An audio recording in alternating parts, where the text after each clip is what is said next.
Kalau paisa Krista min sebagai kabuk Jawa, when karon mang thei tur di kalau me ya. Ini pui teh, mati teh, utai teh. Ani surong kal foto di kasia, an mali kal play pati hun cha, ini teh kalau me ya. Helai hesen tar heho mahin sundu kalau nei bedo to. Masa ka sundu su kan sei dok nga. Hello. Ni kum masa kum to kharin kum to ni akan YRC a ka kal tu hi. Kum to te po ani po ka kan su thaliam ve te an ka tia hei. Khoi ya chai mo ni kan thaliam mang do khan. Asu ti ka tan chho hi. Hilai againให้มีลูกเพน่าฉลาดเงี้ยมีปกติอาเด็กเนี่ยเห็นที่เราบอลโชว์ไม่เราโชว์เวลาบอลเวกันที่ไปกับครูโชว์นี่ส่วนคุยกันโดนกันที่ตาคนมั่งเลยเนี่ยเอามาที่มีขนมเชื่อสวยเลยว่ามั่งเลยเนี่ยเอามาแต่ส่วนลูกก็ตัวมาเสร็จไม่ใช่กันเลยสิหรอวะก็ลูกเด็กโดนเนี่ยอันนี้ส่วนก็สุดคุยทางเสร็จก็สวยปุยอย่างเสร็จก็ที่ก็พูดทะเลอ่ะส่วนอามาเนี่ยพอจะกันเลยชัดสุดกันชัดสุดจำเลยส่วนละว่าจะมีนู่นจู่ว่าเสียกันป่าเท่าอย่างยิ่งเมื่อขัดจู่อาจารย์จริงให้จ่ายให้เขาเราตัดเวทโตทีนี้ไม่อะทีให้จู่จะมีตายอ่ะจู่อินเขาเราด่าดูดเวียจำพายมีนี่ก็เสียอามาจู่ด่าไอ้โซ่ละเราโม่คงซีร์เวลาพอยเรียนนะเดี๋ยวขันเรียกเวชีขันนี่เดี๋ยวละที่เอาผมชุนจำตาจะก็เชื่อแล้วว่าก็ไม่ตัวชุนจำว่า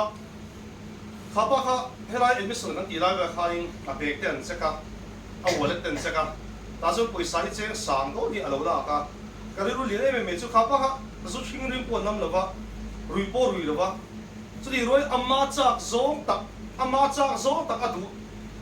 รุยที่อัปันเนี่ยอันนี้น่าตั้งขันอัดชุ่มปวดแต่ชัวร์ซะนะโปน่ะเดียร์กะ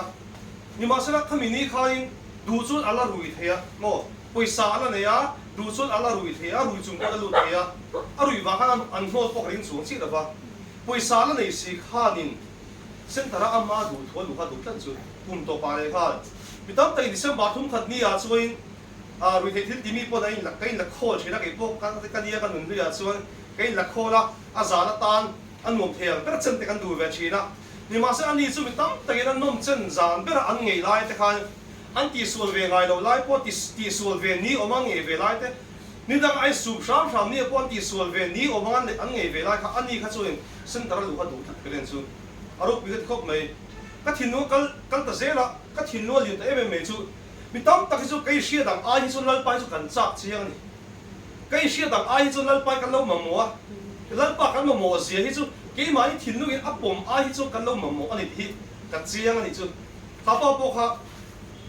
ชุ่มกัวหัวตัวส่วนอะไรจะต้องทำหล่อไม่เทียพี่ต้องมาหุ่นปวดแล้วอะไรเรื่องทีมหล่อไม่เทียนี่มาเส้นนั้นป้าหม่อเอ็มมีตั้งแต่เขาเป็นเจ้านี่อ่ะแต่อันวิธีที่เล่นลักคนนี่อ่ะแต่เลยอันที่ส่วนไงเรานี่ที่ส่วนเวสานะนี่เวสานะขันอันนี้จะเส้นตามดูตัดเมียก็ที่ทิ้งนุ่งข้านี่มีตั้งแต่ที่ก็ยิ่งเชื่อต่างไอ้ที่อันเล่นไปกันเราจับชีนั่นนี่ให้ฉลาดกี่พวกฉลาดกันนี่กลุ่มสมทุนกันเปลี่ยนเจ้าว่าวิธีที่ที่จะส่วนเนี่ยเขาเป็นนุ่มเส้นอ่างส่วนอาเจนนวมโป๊แต่ที่สุดกันนั่นนี่เพียเมื่อกี้พวกเขาเทสต์มันนี่เริ่มจานส่วนที่อุ่นจะอาจจะส่วนกันเชื่อมเตลังอ่ะให้มีตั้งแต่ส่วนฉลาดกันเนี่ยโดยเสพอังกันลั่นแต่กันเชียที่สุดที่รวยฉลาดนี่นะส่วนปะเทียนทุ่งไงฟินฟักนี่ลั่นแต่กันเชียเวชีนะที่นุ่มที่ซิมเปิลตักsmart ตะกันหนุนตีสุดที่อังลั่นชัวแต่กันเชฟเชนะนี่มาแล้วชัวเรื่องตักที่ชัวนี่ให้ที่อังมีโลถึงที่กันเอาชิ้นเขาที่กันเชียงนี่มาที่โซนสุดป่านี่แต่กันจักเชนะนี่มาเสร็จมีตั้งตักอินที่ป่าเลี้ยงหรือว่าดิ้งชัวแต่กันเขาที่กันเชียงนี่จู่มาส่วนวันนี้พอเฮียงกันกินหนังไอกันลั่นหนังไอเฮียส่วนลั่นป่าเนี่ยนะเฮียหันปุ่นตาหันเล็ดตาที่กันจักนี่ก็เชียกันส่วนสุดทุ่มป่ากันนี่จักกันให้ลายกันอามาก็การเวทตัวนักสูตรนู้อาจจะการรู้รอนหลังนี้ทุกภาคกันนี้แล้วกันนี้โอเคสารมุนักดูตั้งอ่ะวันนี้เห็นอีสวาซุยอีกสิ่งตัวนะอีสวาซุยอีกสิ่งตัวนะกันทุกปีอ่ะส่วน Zorin Zazit Khan Lukazia Pungwa Zasum Hi Patuma Jasum Hi Le Paruki Chin Cherinum Zong and Chernum Lega Zazit Khan Lukazia Pungwa Zasum Hi Patuma Jasum Hi Le Paruki and Cheranga Zoin Chong China Tote Kapmang Anga Zoin Sama Adu Solonia Patitu Tianim Lo Cherang Ding Ama Vekin Mi Zong Zong Nena Tupoi Mizuya Duchuan, Bangishon, Poisalavin, Nitin, across Puin, Mizu Rose. Tupo Anun Humim do Apiain at Saranga. Tupo Kima Vanga, Anun Zana Piain, Zuming, Zun Ahumimang. Mi Kovere Pumin Sela, in Tibora Linamo, in Tissasi Sela, Atani Sodang. Tupo Kima Lekatuza, Pia, Machine for Pahian, Amaro with a name. Aparo with a name, Avantil Hotel Hintero with a name, Alo Kaluna, Suan, Zumitsu, Araza, Piang, about who can see Razataman some Sarose. Amen. Dojo Jayang. Ora Bar, but here in Mangai too. Hey, Voinia, Elia, it's an inch hard, the Bar Buang Tele, Nangma, Hule, La Terra by Bolcom, Cabin Shoy Vilum, to what she'd say. About Voinia, Hinanglo, Lalla, Elba Nangmar, Lang Sarla, Elba Nangma, Turon, Sailor in Kim, Elba Nangmar, Kaishu, and said. Lalpai thua kan hua, lalpai in saklau chuan asatul chu thokim thon me ni ti kan hua samsi ka. Lalpa voinia po hian nangman thuiron soilo chuan a soi tu hi chu lalpa soi ka soi thon me dona. Lalpa ka au thon me dona ka impo sele po thon me don. Chu wa chu ka pa voinia hian helaya ding lalpa pulpit langa ding zo hi lalpa hemi hian thu soi chuan lo tu ni awang dona atam dono. Chu wa chu lalpa nangman thuron soyang che. Namaron ding la lalpa naman naron thawang che ngat tu te zong zong thin nu lalpa naman hallelujah sin nung ang sunang man mintu sakla ron chiek zero se isu Krista min karon dile amen kashi dang khat isu Krista isu azui ti sungchang ka soidon ya ai kan chian te ministry ang zong khat be se dang khat pahi igoro choi ma se zaina kan chinde dang ron kal le tu kha anom don to introduction khaju zana pa te pitalo no ila go kim zokin kan kire no mani o Isu Krista zui ila soido na so Isu Krista kan zui don chuan tuwe ni Isu chu ti kha kan ro ma sa sela Isu Krista chu ti hian ma le ma ai soya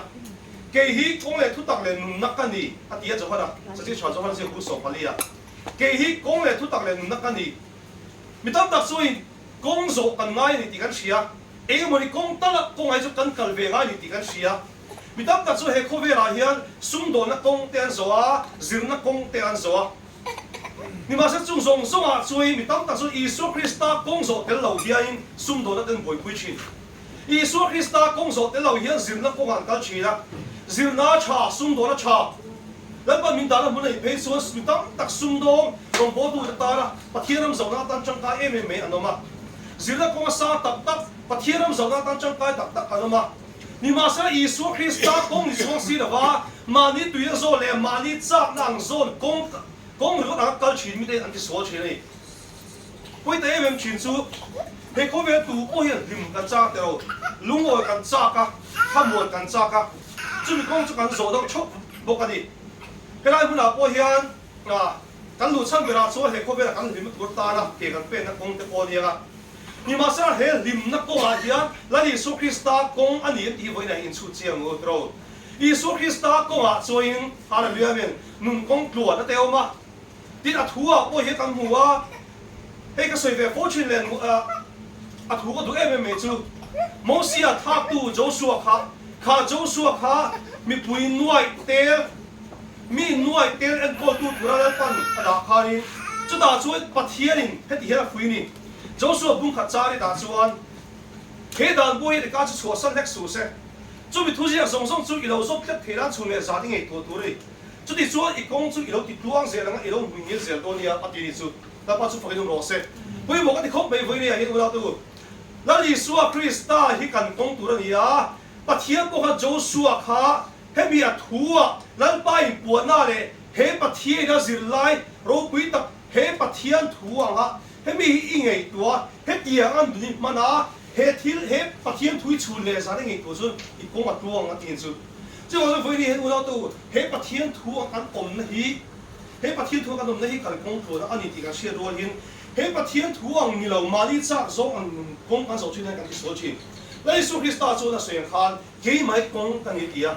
Isu Krista chu he khove la hin kong tuang tak varam kan lu ma ho po hian he khove nun kong tuang tak zo tu min do ni he tu na hin karong boli kan chuka kan chok hilan kan pha kan tokin mitom tak chuka ti mi zo ra ba ring tu kara ro min bola varam ba te kan lo mi so ri an hiu la ku ti la ring lo te he sa chi cha de shil ta chau min chi ni adik chia reng bo ka missionary calling chu mulan chu ke bo ka kal to karia ma se ka soi du chu Isu Krista hi mi tam tak chuin varam kai tu chau ka mon chin varam kai tu chau ni lovin Isu Krista hi he khove re pathian la ram kan che tu te nia he khove re nun kong di kan zo tu ta Isu Krista ro ka ni chu chu chi cha zo si bung som cha so ma chuan ti ha soya ru ma chu tu la ti hum tu la ti sa tu lo chu lo kal lo ke zong nun nei nan tam ta nei nan lo kal ka ne ti Isu Krista hi in mitam takte varama an lu thena ta nun kal kan ni atingot lova chu dia ka varam kan lu cha bi tan chau chu mi chu ni tho ru ni chu mi tan chau ro kan ni se chuan kan in na choi kan in nan za khai varam kan chau to ring ni kiro ni ma se na ka ti ni kan pien thar to nu hian nun tong kan na so ka ti ni ring tu kan ni to nu te la li su kan than to nu hian sing hui ala kal char chara nun kong te ka te kan in sir ki kan ti chuan kan na hian nun tam chen turi la Isu Krista min dua pathian la ram he khove le kan chen thina ta min dua chu chu li voi ya ko missionary kan ka lo chan chu ha ya te kan ka lo chan chu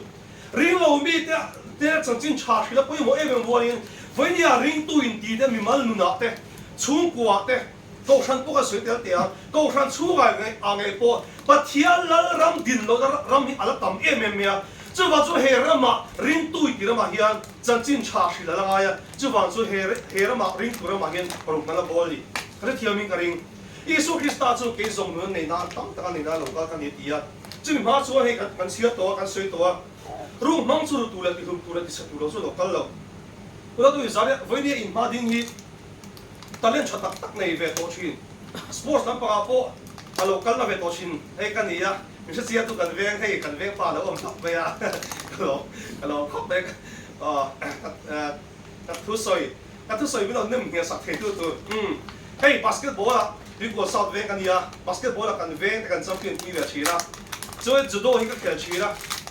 judo ka khela hi Mizoram ma kan kal sa ve me medal la lo hi kan nei ai mong lo pati khoi na zara pati ro ya cha ta cha ka soi du ma se ru mang pa hi ka ta le mi ru sa khop mai voi le kum som thum ka chuang sa ti kha ka ruwa pui mi tam tak chatak tak la fit me anoma ni ma se ke ro chu ka ta len min ru saka mo in khel thei to lo Mizoram ma pokal hei thei to lo turi min sia mai chu a chan chu eli ka ti chuan na se ka chhil ta khan tu po anun hum him du ti a cha na ka tila ta khali kanun hum him du hianin la li Isu Krista ke mai kong kan ni a ti na zon hi kal lo hian ke chuan thalai kan ni ya kanun chen ve tu rual kan ni ti mani nun hum him mani cha na zo hum him mani tleina zo hum himin kanun kamanga Isu Krista kong la dilovin mani cha na zo kong ka kal na wa hian voi ni a hian hei talen zong ti chet mai alok tai chu hei ka soi du chu mo ye kan nung na ma so ka chien lu ka so anin hi rok tum tai la kan ti rok tum tai la lu a te in so voi khat ka lo voi khat kan lu na voi khat ka le na chuan anin a khoi huna ge poi saum ti va ka shado lo ni khoi huna ge til lo ti ka shado lo ni ma sa lu a te ka lu chuak ko ba eng tik lai nge an ma nin chu an chua sara eng tik huna ge an chua tik ni ge aron le te chin tin eng tik huna ge eng khoi huna ge an poi sa ten da ti very cheap ta ge kaleng china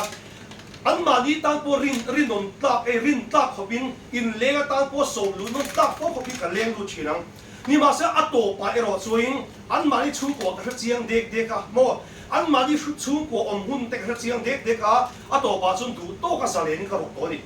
khatia chian sual hian atira chuai min ti lung oi ve dek phota tro atira chu min ti lom ve dek phota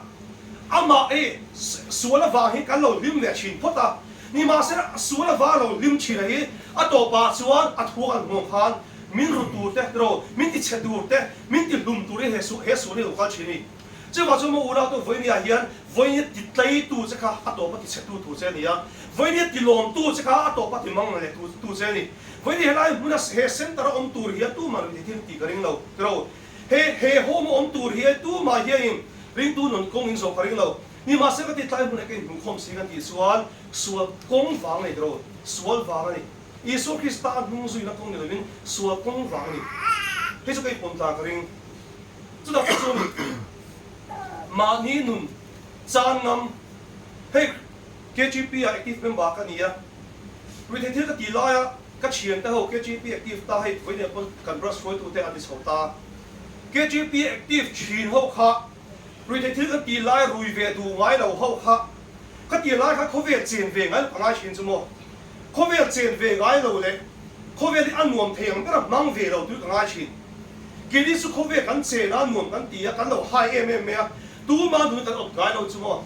ni ma se hu da kal se la she se la ron khoi chia kan minot ti mol pho chu ve se la chu ko min ri to te khotai min ri to de o che ve se la ni ma sa to pai ro chuan mang angin ke mang e po de sing ho ma te dam ne ka kong ko ve chin ni ula ta ka soi du ka ti lai zong zong a kho ve chen ve lo ni ka ngai chin kho ve ma ni nun thata ma ni nun lam pang da chai so Kristan nung zui kho ve chen ve ngai lo ni o ma ka ngai chin dau ka very some transfer ku te lo ni a sum do kong chung cha te na kong chung cha a pon mi om tak tak to so chu mo nang ma ni le ko soi kun shi ka ring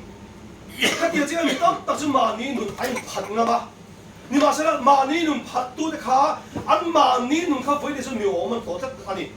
ki ma ge po ka ni ka pian than nu ka thil ti cha so tam tak ki kal sat ka ban nga ve to tak em pa thi khoi na za ra ka pian than nu yan Yesu Krista wa ma ni nun phat ta kong chu ka zil chho ve a ma ni nun ka phat na zel zo a chuan rong boli ka chak ve em china mo rong bo ka chak ve em china pathian thu shila mun tin mun ta han kal po ka chak ve china pathian ka du na thin nu chu ka chachi tak em la pa chu phakin ro se voi ni ula tu ma ni chak zo ma ni du zo chalai ka ni ya du chu ka la rui ve the lo du chu du na tlang ho ka mong ve the lo du chu i khom lo hi ka lam mai thei mo du chu i khom lo te pathian le leng du lo hian ka chak zong ti he ka la zin kwal ve thei ni ma se ka chak zo ang nun zong zong ma ni nun in phat to nuwa la li su Kristan mun ka sui ni a hian voi ka chan pha lo tu ka ngai tam ta hi voi ka chang to ni la pa su pin ro se pul bit la rong bo te ka cha chi la hei ho ma te rong bo ka cha ve chi la mi tam tang ne chan chin cha chi ka cha ve chin chu zong so ma ni nun ka phat san zo la te rui ve thei din mun ka rui ka din la ya rui du lo mo in khom thei lo din mun ka si kom lai in khom lo ma ni ina ko me thei din mun ka din lai ka han in khom ve chang cha ma ni nun ka phat san zo ze la han ka chak zo le ka du zo ki ma thin lu ya ka thin lu e ni ka lo chak zo thin lung ta khala pa mi lo peta lai chu da pa chu fa ro se ura tu ma ni lo ka pon TBC se te ro kan bola pila rong ta ye di thin ta ra te rong bol kan chu ka pathi ro pila ka soi du chu ko san pul pitla rong bol te rong kan bola cha kum ni kum na ve cha chang ve ma na rong ka bol cha dir cha chu TBC se po la ke so hu ka mang ve ma la ke chin ni ma se karin ai ma hin al mi lo kirta mi lo kilu ta chu chu ni ula to ve ka soi du chu mo ma ni cha zong ka phat san na chin hin al pa hian ama ko ka kal na hian angai na lo se khop me hey robot tu la kai pek chan tir khan sanon pa ko na nei lo na te ka kal san ve a e ka na kal san nga la pa ta robot turin a ti ra pia la min sui la pia ga ama nung zui ka kal ve kai ti ve a ta su pul etinga ministry han din da te pol han kai sui da su thu san dai ani engeri thu pathien robot tu khan sarmon pakhat pa ka nei lo chu mo sarmon pakhat po la nei lo pathien robot la chu kha vậy giờ chân chính查实连sarmon你定会你看到会你会通常选择那个老那边道歉是不？嘿，读了过些走马卡的，我听到回答，private department 啦，我那个开过嘛，那个谁就是不连不你是个 private department 那个办不得你讲的咯，那个弄阿说给我讲这个谁个，刚ministry assistant leader 去嘛，อันนี้เดี๋ยวส่วนกันประสายส่วน palian ber poli kan nia a palian ber hi primary department a kan kong chen vel te pule kan chuk ko kama ya pathian tu kan sila ni o ka soi du chu la tu zone na te ka lo to chira ka ruya tu kha chu kan ve ga step a kaluma ka madi po ke seng thelo wa ka mai thi nuwa ka lu ka mai zong zong a sorbo ka vu ka me hin ngai o the ka rin to lon chu kami za ka KGP lazeri arot ba chi ale ala ke konga step a lum mutual me ka ron chan pui jo KGP lazer ba e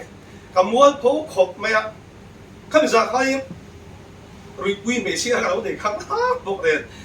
kan mual pho di khatia kha chu chuai to hi min tai ka ring le to lo shrim piang thar po ni la mual pho to ania mo e ang pon piang thar rong bo po tum viao to chi mai la KGP trong kai po tum viao to chi mai an ting in ong chung le ka mual pho to si ka chi u da tu lan pa hi la ngai da sha khop mai Isu Kristan hung sui lai angai da sha khop mai kim na ma ni ngai poi ni ang mual pho tai hu in lu to mai thai mual pho in chu a poi to mai thai mual pho khota a poi to mai thai ma se la Isu Kristan ngai da shi ti do she ro in ma tu sui ngai confirmation lo ngai to in ma tu sui tu hi mual pho to biakira ko shat KGP hazir bagina zuruya antuan loma emergency texian phur choka kania eng tin nge KGP po vek ti ve don po le chanfo min pe do to chu la wang tu ma min pe lum na pe to chu la wang min ri to chu la thin lum pu chin ka ni ma se mo fo u la to ka soi du chu evangelism sub committee a hian sira chi ti kan to chu la pa chu fo no se Sunday school zir tir tu te kan ni ve to chin kan ni ve to chu mo ura to foi ni hi chanfo in che phak lo tu nge hi la pa hi in ta da ni kan ta na mi mal ta ka ada hi tu ma ta ada don lo nang ma din in la lo chuan kha chanfo ka liam don nang ma din in la lo chuan kha chanfo ka tu ma ta la pa pe don lo nang ma ni ta ka in la lo chuan tu e mani chanfo e ro chu aron to ting don foi ni ke ma ku ta ada hi nang ma ta ada tel ve ko kai nang ma ta chanfo da kha foi ni ka ta kun nang ma mi ma chanfo da hi ke ma ta ku la ta ni ke ma ge hi ka chanfo ka la lo chuan nang ma ke ma ge ka chanfo ka la lo chu tu e mani chanfo la hian kha din mun ka ron do the ni ura tu I chanfo hi tu ma rong ki chat em wanga ron chan tu in lo voi ni hian thu soi thiam tam tak alom ti kan sia ro revival speaker tam tak alom ti kan sia ministry rong bo tu chat tak alom ti kan sia ma se rong bol chanfo la pat ka pu ai voi ni hian avan da ve voi ni ka ti ni rong bo tu chat tak alom ka ai in ma tu se ka ti the ka ti chuan mi chat tak ka rong bola cha chu lo wa ke ma ve po rong bola ka cha chu lo chu chu ni mo ula tu mi chat tak da thin lung chak zo an thin lung du zo pe ka anom mek da hian nang ma ge po la Yesu Krista hnung zui chuan I chan vo I ta da to sai I chang do ni ti ka sei du ni la pa su fe lo se ta ko ri tai ka sia tang wal ho sa chung sa kan bua cha si cha ma thai si ung so bua chuan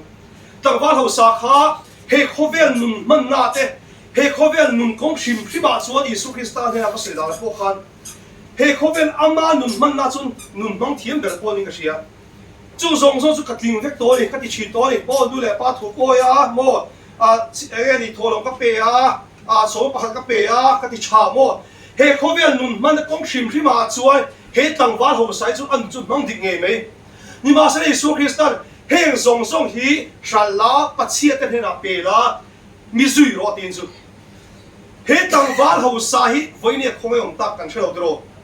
he tang wal ho sai Yesu Krista zui ai a than ta asum le pai zong hi khong yong tak kan thelo he tang wal ho sa ming po ka voi ni ka soi tu kan ne lo a chan le wa chu ni ka ti chuan Yesu Krista nung zui ai in asum le pai thang zo ka ula to ka soi du chu mo Yesu Krista chu ni mi na ne voi na ne cha tuan theng pe ala pa ngai renga I vana London po ti ha soi ni ke kum khwain khovel to theng po in me na kom zera tia Yesu Krista chu voi ni kan ne na oma helai mun om ti thei chan tu chau tu ni kan ti so Yesu Krista ni helai bula hi thri se na tha nen helai bula zom na thar nen helai bula dam na thar ne shoi tu ta chu tu ni kan ti so Yesu Krista ni tang wal ho sai ro chu Yesu Krista no lin ama du zo takin nun hnga chu pa chu khong yong tak voi ni kan shelo asum le pai po khong yong tak voi ni kan shelo Isu Krista aya kan than hi Isu Krista ai kan chak zok kan pan zok hi alar le don chu di ro ula tu ti ka soi te ang he phone hi Isu Krista aya ka than ni ta sela he phone hi an ti ni mo chu pe lo sani mi la nei don chu di ro in Isu Krista zui ka du vai he phone kal san tai la ka kal san chiang ani he phone hi kal san po ni la ui tak chu ka kal san hi eng ti ni mo chu he phone hi to lo ni dei lo ni la nei don tho tho chu wa chu mu ula tu Isu Krista aya kan thana hi alaral don rualin Isu Krista va kan nol ni kan nol ui tak chung po kan kal san thil hi alaral don tho tho ui tak chu ka kal san te hi eng ti ni mo chu thei hil ni kan nei don tho tho ava ro ui tak em he thil hi chu wa chu ula tu Isu Krista than ta ki lo om lo chu he tlang van ho sa nge ko hian Isu Krista an no da adu zo a thanga voi ni so soi thei kan nei to lo ma chung sa ni ma se Isu Krista thang tu te Isu Krista zui tu le su Isu ke pon tia soi kan ti suan helea vana ro tam tak in nei rualin helea po ale za in chang ti chumal pa su phim lo se Isu Krista wanga kan cha na te Isu Krista wanga engkim kan no la te hi ale za kan chan tu thu Isu Krista na soi ni la pa su phim lo se ula do van pui mo tak em voi ni a hian ale za kan chang lo rual hian ale tam tak kalo kan san to chang ale tam tak chang fe to chiang ani eng ti ni mo son ale za chan ni to la le ya chu chu voi ni ka soi cha kho me ma se to da kan kalang mi tam ta zoi rong bola de po kal chi la he ni si kan ne ya ni si ka rong bola po mi tam ta sun program ma no kan san chi program ma no kan san chi worship lead nung tak te ro kan san chi la zai thiam zai te ro kan san chi la chu di rol a mun chang ka do le te ro kan san aro kan san chi chu mi che khate ro chu e ke ma kan tam do ni ron phure me ma ron active em me ni ma sa tlem che khate ro chu member kan tlem ni a pu active em ma che khate ro chu member kan tlem ni ron kal chale pe chu lo te nom chi hei voi ni a ge pu ka sei lu chu a mi ma cha ka sei lo me nga ma ni lo ka che pa kha chu ka rong bol pui pa ni a camping a lu ta na sa tai chong chai na no nga camping ron chu chu ti dam rong bol te ron ne ya ava ro pui ta ke ke ba ge pu ka hun te ka ki chi na ama tharau thiali min ma tho dan song na tho ka tia kal pok pok ro mo I che nang ma thilo lang anga kal ro kan tia ama kal tang po mi ten zalen na changa dam na ten changa awan ro pui ta ke ni ma sa ma ula tu ti dam rong bol na khan lo ti dam rong bol na zo kha kha ba kan chi ba lo shoi chu mo pui ka khop mai ama changa ama kal tang I pathie ti dam mi a ti dam ta kha alom e me ni ma sa mi shin chu hết diang thil ma te thil ro pui te thil chang ka te min shoi so kan lo de re chi lo ka chi pa ge po ti dam rong bola an nei chua a ku ta mi khoya an dam chin ni ma se la poi ne so a ru to chu ba so tha kal ta chung ve ka thil thang so poi ka khop me poi ka soi du so mo la to thil mak thil ro pui thil chang ka te hi cái suy đi đón suy chúng mình chúng ta chuan chặt tuan để này nào rồi chặt tuan để nào rồi cái chuyện bao bao thiếu mặc tắc mấy ama chơi là số ha nhưng mà sẽ là với nhiều sự áp lực mấy thằng của nó với cái khóc mấy就是cái水度就thiếu mặc thiếu với thiếu trăng cả cái mình suy đón suan worship nuông em giải thiêm giải mo thiếu với tắc cái mình suy khom đón suan đi cái suy tiền tiềnกันโหงาชูกวยมิงรินโตนะเตโมคนตายมิงรินโตนะเตก็ฉันไปมิโลสองแต่มิโลเวลคัมนะเตฮีIsu Kristaนุ่งสุนัขของไอ้ดอนส่วนกันเตะไรดอนโลมินสมโลนี้นายมินในนี้มิโลเวลคัมเร่งไล่พวกมิโลไงโลนี้เราโดนอดีราชัวอีด้วยคอมิโมวันเชฟันรูปวีมิโลจะไปสุบสุบังอันรวมดูชินนี่มาเสนาอุดาตูมิโลเวลคัมชัดลงไปนี้จงไปIsu Kristaนุ่งสุเต็นเตะไรชิน就是为这个水路什么，趁雷法我们老讲Isu Krista东西都水泼着，就是如果趁雷法啊，我们搬，因搬的老师啊趁雷法，所以搬的老师Isu Krista东都水路，第二个水地样，几万个波，上门拉个头发走的，迄第二个我们做因个天没多，个是谁了波吃到独地方，走Isu Krista东水个呢，个别他听说Isu Krista个么个米左右是不是？你马上Isu Krista个公度了，当初啊差别了呢。啊！每个小众把Isu Krista 个水位，你个当初查你个底啊！Isu Krista 个买房留言，全部个大楼房，这Isu Krista 个水呢？ chu ta so Isu Christ angai na lo se khop mai chu mo ani chu min zir tir zela ani chu kalda tu ka thiam lo zong so min zir tira angai na ka shi lo le nak tu ka e ni lo theng do ti po ka tu thiam lo lai chuan ani chu angai na sia nak tu ka ta ka program tu mi lo tu saka ama kom ve tet na wang chuan ka le tan thara tan tu cha kum khat nuwa te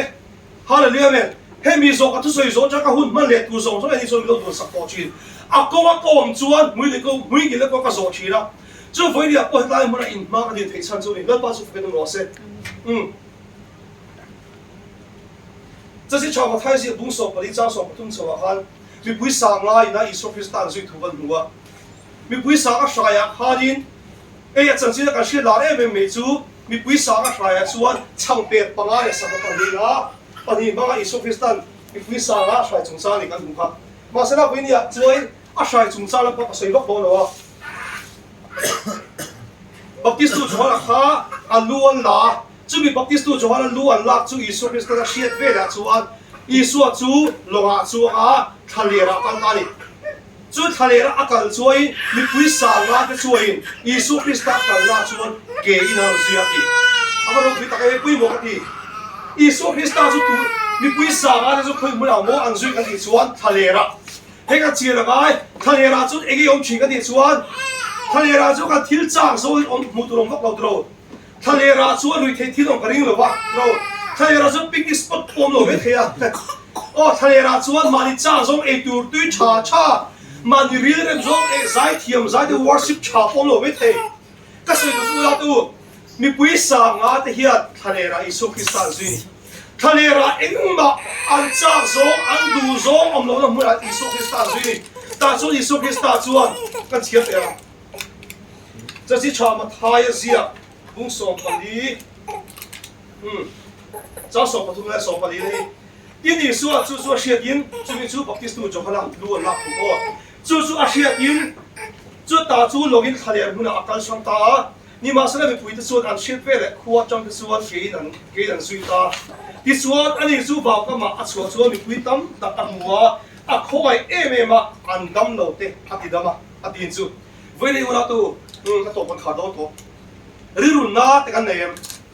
taksan na te kan nem thin lunga ho po ni la kan ma ba tur hu phut te kan mem he course kan zo huna kan ho huna ma ba hu phut te kan mem la li so he kong ani ti ati kan se tong khan la li so kong kan kal suan la li so kristan angai da khop nei angai da shela win rom bola ke boka thanga sarmon pakhat po nei lovin la li so tan full time in hun peturing ka thinung ka siama la Isu Christ na mai da sha khop mai e ba cha chuan chol ve chak ten e ba cha chu e he program chu ka lo mai do mon le he thil chu ka ti ve lo mai do mai ka kal ve lo mai do mai ti cha om ve khop ten when is la Isu Christ ka cha zong ka thin nung du zong rong bola chuan min gir ve tai chu la Isu Christ na mai da sha khop mai he da pa mi pui sa nga te hi la Isu Christ chu thale muna eng ma li cha zong mani du zo mani thil ti cha zo tak om lo na mun thale pu lai Isu Christ zui chu avat poi mo tak em chu ta chu la Isu Christ chu ho chu mani cha zo po be se na va Isu Christ chu la Isu Christ chu aro zui la chuan la Isu a khoi em a an nat ta chu ti dam sakta chu ti ro ula tu an nat ta ti dam mai po ni lo an ri lo cha min e tu ra pe a an ri lo cha min e tur nei to lo thalera run kal e tur nei lo tuin tur nei lo thalera Isu Christ ron zui tu thau kha la Isu Christ chu champer pa le sang pa ni mang lo sai po ta Isu la pa chu fakin mo se la Isu Christ num kan zui na hian kan nat na ati damanga kan lungai na min tuam damanga hallelujah me kan ma mo po min pe ula to voini a hian eng dang zong ai la Isu Christ lo zui ro varam kai na ta chau polo thang phot ro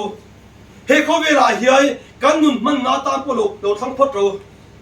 kan chu ko lo li ve thei na ta ko hin lo thang phot ro la Isu Christ in than chan chu po lo li ro se in zui chan chu po lo li ro se la Isu in zui zel phot chu ani chu zir ti zel an chu a to be la ta hi ka soi te ang he kho ve la Isu Christ ron kal khan tu te ni aro than ma saka tu te ni aro than mi so pa hi de kan ti chuan sakhaman tu te he kho ve la kan mi thiam tam takanoma mi ro pui tam takanoma ni ma se la kha ho ka Isu Christ ron thang lo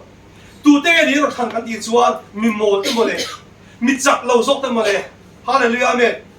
mi ten mi pa en le mi chung ena pu an ngei lo ho kai Isu Krista ron thang eng vai ro thang kan ti chuan zir tir the dom vai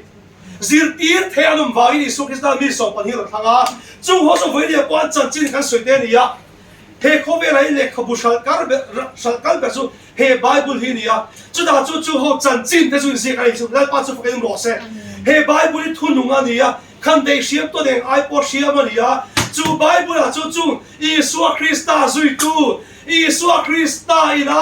azir tir thei tu ra Isu Krista ne om leng te ho chan chin chu en si kai an mari thu si te po tai chiat tu ro mani ura to va poi mo tak em Isu Krista kan zui na ko a hian kan chan chin mol po thak tak tak de thai chit lom the ni kan pa hun angai na kan shi do te la Isu Krista min zir tir do na ni ma sa voi kan ti thu su engai ni kan ti chuan eng dang zo ai Isu Krista kan zui ni ho voi ni eng dang zo ai Isu Krista zui ro chu bi kan zui na chuan Isu Krista angai na shia angai na sha tu hian voi ni a hian angai na sha tu hi voi ni min angai tu ni ye ka sui te go kesun ta bin tu ke ni bu cho da ta chuan bu chân da ko si si me te chu ni ma se in ho to hu song so ang kai khoi man tho lo so voi le in ma thu soi tu hi ka thei to chui ma thu sei mai la in un kong song so kai shoi la ta bu phong pi ka sei thei do lo a ngai na po ka lo ko ni ma se la ka Isu Krista lo si la voi le a hian e ka lo chou la be se na ministry ka lo zui ve ka lo chou la salon ministry ka lo zui ve in ti chuan salon ministry le be se na ministry in un song so perfect ka tu ka shelo ni ma se in un kong song so kai shoi thei tu le in un kong song so a ngai na si tu na Isu Krista ni Isu Krista lo zui ro to pe da ka tingun ta khop me ma se to pe da ta hi ka so ya to pe da tak takin la Isu Krista chang chin hi poi mo niang he bible hi kum sa khat zaruk chunga zian ya kum sa khat zaruk chunga zian ya chu da chu tu te nge ni zi kan ki chuan mi som li vel bor in ze ka sanghaman tu te changa lal in kar mo mi ro pui tak tak te le mi niam ber thela ze te ni mi som li ni bo na ma ni ge pui chi karing da chu kum som thum panga som li vel bor po chu mi a tam te po ino mi karinga nang chi le chha ka chi chin an tira kum som ni chu tu la kum sa ni som he pan ni ya tu chu kum som ni chu vel bora kho vel dang lam zia kan khota te ai zo dang lam zia po kan shet thia bang chu tro chu di roli kum som ni chu kho vel dang lam zia ka shet thiam rol hi in kum sa kha zaru chu kho vel in lum let dan sa tur zia te kho vel in kha dang lam sa tur zia kan siang chu di roi tu da ya karin da zo mi som thum vel bor som thum ati lo me thia chu ti vel bor chu ka dong nga mi som thum vel bor hi in le kha bu zi dong chawi la tu cha khat vel bor he chu kan le kha bu zi chu collect le tai la kan le kha bu chu chia ta ve ke la topic in nang hi om va karing lo ma e thil chi sam topic sam kan soi kari gani mi som li kum sa kha zaru chu ka le kha bu zi ho chu di roi he ta sanghaman tu te changa lal in inkar mi chi sam mi te ber chang mi ro pi ber thya an zia chu enge ni ga ti chuan he bible ina enge ni min focus kan ti chuan Isu ani hallelujah amen mi tam ta chu voinia le khabu si kila chen khat chuan in chum chung cha kan se kariga che ka chu nu mo phura kan se ve thya che ka chu sports kan se ve thya ti khan kan se topic ki ai lo ve thei ni ma se kum sa kha saru chung le mi som li ta chuan he thua hian Isu Krista min ko ngoni ura tu Isu Krista he bible min ko ngwa hi lo zui amu hallelujah amen Isu Krista min ko mi zui la ani chuan angai na sia kan dam lo na ta mi dam tu ni Isu Krista lo kala te ro chatuan thega kan nun min kai khoi tu le wala chatuan him na kan chan thena ta Isu Krista ro kala chuti roli wala kan lon bai he khovela hian nun tam kan chen thena ta pathian la ram he khovela tun dina lon thena tan Isu Krista arong kali chu Isu Krista so ve thang tu le si se purin pain so ma kai cha ani e ba tu kan sei te kan za tam lu som sa ro se me lo chong cha yang ola pa kan pathian min vangai tu I thu te fam kim novin kan sia fam kim novin al pa se boka ta pa voi ni a hian al pa kan sil boka al pa voi ni a hian I thu fam kim no kan sil chu al pa khoi te kan thin lu anang man mi ro ti fam kim sa kan che ta pa voi ni kan sil fi sen no tam takoma silfia thelo tam takoma lapa kan thinno nang ma miru silfia sakin lapa nang ma isu Christai zui ta kan iziate isu kan yang kim ani iziate zo pa thare nang ma miru silfia no nang che ola pa ka pathia min bang tu itam tak chuan ma ni nun kan phat ngam lawa ma ni chak zong kan zui chira chu wa chal pa kan isol chira to pa mang anna kan lu chi ni ma se isu Christai ro chu kong ania nun na nia lapa voinia hian kan ayaron thia ron thole chudi ro kan nat na zong on phul tura mi ten allo vuak kha voinia hek min mangai tu kan tala thia khala pa voinia hian zui ta ani si zo sa kan thilo ron thale ro se ula do voinia ka soi du chu hala lewen in thinlung sak in thinlung lung anga sak chu tinem tur hian Isua Christai achka to ka voinia in thinlung eng anga hallelujah men angai da se to lo chomo to in ngai chronics to in ngai voinia hian sim thei to lo in ngai thinlung ilo mi chuan Isua Christai hi la ngai da sia kan dei siam ton eng ang ai siam thu hian Isua Christa fokasa he Isua Christa hi voinia hian kan thinlung lung anga sakte he kan thinlung angai da se lo zong atidam thei chu Isu Christa chu lo su yang chu Isu Christa chu lo su yang chu ani na ngai na sia hallelujah men ula tu la Isu Christa na mangai chu